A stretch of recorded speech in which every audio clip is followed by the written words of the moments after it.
Traffic signal पर रुकते ही जब कोई खिड़की खटखटाता है तो हम सबने कभी ना कभी कुछ सिक्के निकाल कर दिए ही होंगे, है ना? लेकिन क्या कभी सोचा है कि उन थके हुए चेहरों और फैले हुए हाथों के पीछे असल कहानी क्या है? आज के इस विश्लेषण में हम उस दुनिया में कदम रखने वाले हैं जो हमारी आंखों के ठीक सामने है, फिर भी हम उसे देख नहीं पाते। हम बात कर रहे हैं एक बेहद संगठित और सच कहूं तो एक खौफनाक आपराधिक नेटवर्क की। अब यहाँ एक बहुत ही बड़ा सवाल उठता है। जब हम कार का शीशा नीचे करके वो 10 या 20 रुपए का नोट बाहर देते हैं, तो वो पैसा आखिर जाता कहाँ है? हमें लगता है कि शायद इससे उस इंसान को रात का खाना मिल जाएगा, पर सच्चाई इससे बहुत अलग और डराने वाली है। हम जिस चीज का आज पर्दाफाश करने वाले हैं, उसका स्केल किसी को भी अंदर तक हिलाकर रख सकता है। चलिए इस पूरे नेटवर्क को एक सच्ची कहानी से समझते हैं। ये कहानी है सुरेश मांझी की। सुरेश बिहार का रहने वाला एक आम दिहाड़ी मजदूर था जो 2022 में काम की तलाश में कानपुर आया था। वो बस मेहनत करके अपने परिवार का पेट पालना चाहता था। लेकिन एक दिन एक अजनबी ने उसे एक अच्छी नौकरी दिलाने का लालच दिया और बस यहीं से एक सीधे साधे मजदूर की जिंदगी एक ऐसे बुरे सपने में बदल गई जिसकी कल्पना भी नहीं की जा सकती। ये कोई छोटी मोटी धोखाधड़ी नहीं थी, बल्कि एक पूरी इंडस्ट्री का काम करने का क्रूर तरीका है। इसे ध्यान से सुनिए। पहला कदम, काम का झांसा देकर सुरेश को एक सुनसान जगह पर बुलाया गया।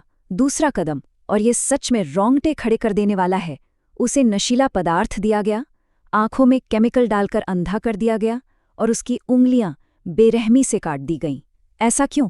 ताकि सड़क पर लोग उसे देखकर ज्यादा तरस खाएं। और तीसरा कदम, उसे एक सामान की तरह सिर्फ 70,000 रुपए में किसी को बेच दिया गया। दिल्ली लाकर उसे भीख मांगने पर मजबूर किया गया। और सबसे खौफनाक बात तो ये है कि इन लोगों को दिन में सिर्फ 2 सूखी रोटियां दी जाती हैं, ताकि ये कमजोर और बीमार दिखें और आम जनता की दया बटोर सकें। सुरेश के इस भयानक कहानी को सुनने के बाद अब जरा तस्वीर को थोड़ा बड़ा करके देखते हैं। पूरे भारत में 4 लाख से भी ज्यादा लोग भीख मांग रहे हैं। अब सवाल ये है कि आखिर ये लोग हैं कौन? क्या ये सब किसी बड़े माफिया का हिस्सा हैं या वाकई मजबूर हैं? चलिए इन आंकड़ों के जरिए असलियत समझते हैं। अगर हम इन आंकड़ों को देखें तो कई गलतफहमियां दूर हो जाती हैं। करीब 62% लोग ऐसे हैं जो सच में अत्यधिक गरीबी और बेबसी के कारण इस हाल में हैं। वहीं 24% लोग बुढ़ापे या किसी गंभीर बीमारी की वजह से सड़कों पर हैं। यानी एक बहुत बड़ा हिस्सा वाकई मजबूर है। हर कोई किसी धोखे का हिस्सा नहीं है। हाँ, लेकिन हमें उन 12% लोगों को भी नहीं भूलना चाहिए जो इसे एक विकल्प या आसान पैसे कमाने का जरिया मानकर जानबूझकर चुनते हैं। अक्सर समाज में ये अफवाह फैलाई जाती है कि ये लोग तो बहुत ज्यादा कमाते हैं, लेकिन कमाई की जमीनी हकीकत कुछ और ही है। सच्चाई तो ये है कि 32% लोग दिन का 100 रुपए भी नहीं कमा पाते।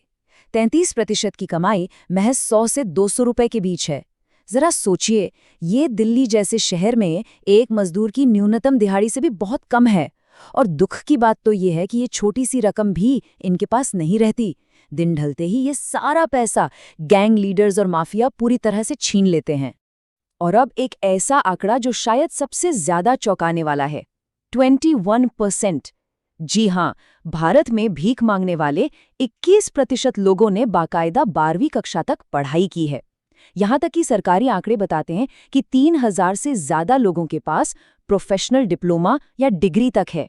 ये कोई मामूली बात नहीं है। ये हमें साफ साफ बताता है कि ये लोग अनपढ़ होने की वजह से सड़कों पर नहीं हैं, बल्कि ये अत्यधिक निराशा, बेबसी और सिस्टम में रोजगार की कमी का नतीजा है। तो चलिए अब सतह से थोड़ा और नीचे चलते हैं और उस अंडरवर्ल्ड की जांच करते हैं जो पर्दे के पीछे से ये पूरा तंत्र चला रहा है। ये कोई 2-4 लोगों की असंगठित चोरी चकारी नहीं है। ये गैंग्स इतने जटिल और शातिर तरीके से काम करते हैं और इनका क्षेत्रीय कंट्रोल इतना मजबूत है कि एक आम इंसान इनके संवेदनहीन तरीकों की कल्पना भी नहीं कर सकता।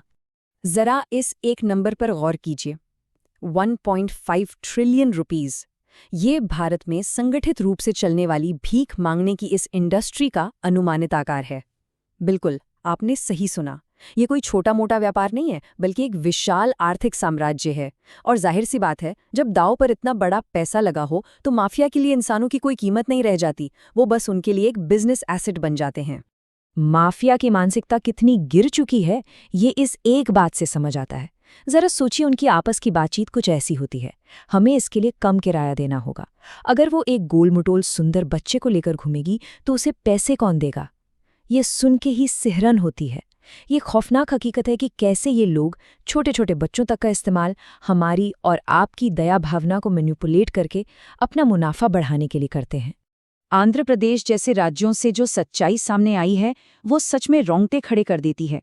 वहां छोटे बच्चों को 300 रुपए प्रतिदिन के हिसाब से बाकायदा किराए पर लिया जाता है, और ताकि ये बच्चे पूरा दिन शांत रहें और रोएं नहीं, उन्हें नींद की गोलियां, अफीम या कफ सिरप जैसी चीजें पिलाई जाती हैं। हमें लगता है कि बच्चा सो रहा है, लेकिन असल में वो गहरे नशे में धुत होता है, सिर्फ इसलिए ताकि लोग उन्हें इस हालत में देखकर ज्यादा से ज्यादा पैसे दें। अब जो बात हम देखने वाले हैं वो ये दिखाती है कि ये गैंग्स इंसानी मनोविज्ञान और हमारे धर्म का कितनी चालाकी से इस्तेमाल करते हैं। चेन्नई में ऐसे कई मामले सामने आए हैं जहां एक ही गैंग की महिलाओं को सुबह सुबह मंदिरों के बाहर भगवा कपड़ों में बिठाया जाता है, और फिर वही महिलाएं कुछ घंटों बाद अपने कपड़े बदलती हैं, बुर्का पहनती हैं और मस्जिदों के बाहर भीख मांगती हुई पाई जाती हैं। ये लोगों की धार्मिक आस्था का फायदा उठाकर अपनी रोज की कमाई बढ़ाने की एक बेहद सोची समझी और ठंडी चाल है।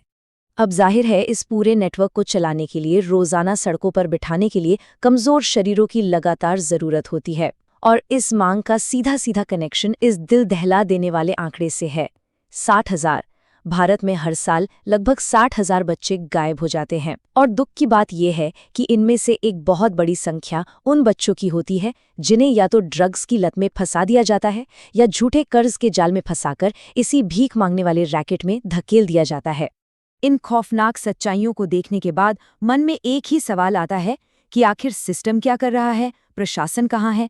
तो चलिए अब इस बात पर रोशनी डालते हैं कि कैसे हमारे कानूनी ढांचों ने अक्सर असली अपराधियों यानी माफिया को पकड़ने के बजाय उन पीड़ितों को ही सजा दी है जो खुद इस जाल में बुरी तरह फंसे हुए हैं। अगर हम सिस्टम के रवैये का इतिहास देखें तो 1959 के Bombay prevention of begging act के तहत भीख मांगने वालों को 10 साल तक की जेल हो सकती थी। मतलब जो खुद पीड़ित है उसे ही अपराधी मान लिया गया। और ये सिलसिला यही नहीं रुका। जब भी देश में बड़े अंतर्राष्ट्रीय आयोजन हुए, जैसे 2010 के कॉमनवेल्थ गेम्स या हाल ही में 2023 का G20 समिट, तो समस्या को जड़ से खत्म करने के बजाय उसे बस छिपाने की कोशिश की गई। लोगों को जबरदस्ती ट्रकों में भरकर शहर से बाहर छोड़ दिया गया, या फिर बड़े बड़े पर्दे लगाकर उन्हें अस्थायी शेल्टर में छुपा दिया गया। खैर, ऐसा भी नहीं है कि पुनर्वास या रिहैबिलिटेशन के बारे में कभी सोचा नहीं गया, लेकिन उसका नतीजा क्या निकला? दिल्ली के लामपुर गांव में बने इस रिहैबिलिटेशन सेंटर के आंकड़े खुद सारी कहानी बयां करते हैं। यहाँ 1500 लोगों के रहने की क्षमता है, लेकिन क्या आप अंदाजा लगा सकते हैं कि 2017 के बाद से यहाँ कितने लोगों का पुनर्वास हुआ है? बिल्कुल शून्य, जीरो।